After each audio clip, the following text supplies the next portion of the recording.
Ndugu zangu Waislamu, mila yetu sisi ni mila ya Uislamu, mila nzuri.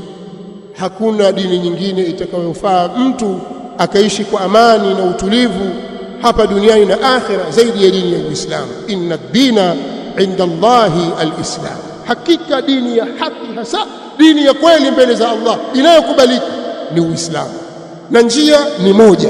Hakuna kwamba huyu kapita kwa yule na yule kapita kwa huyu na yule kapita kule kwa tunakutana mbele. La, mila ni moja tu ya Mtume Muhammad sallallahu alaihi wasallam, mila ya Ibrahim.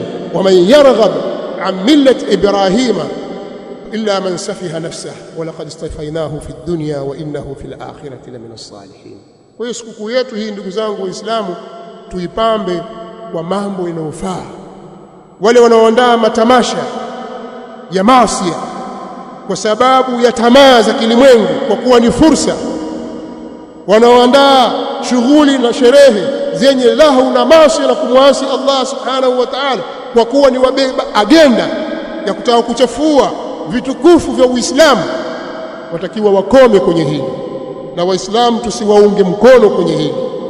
Isiye kwamba idi yetu ni baada ya kuswali hapa, tukitoka hapa tumevua majoho na makoti, tutafanya mambo ya ajabu. Vijana walitahadhari sana jambo hili. Siku ya leo ni siku ya amani, kesho na kesho kutwa na kuendelea. Kwa hiyo vijana waliangalie sana jambo hili.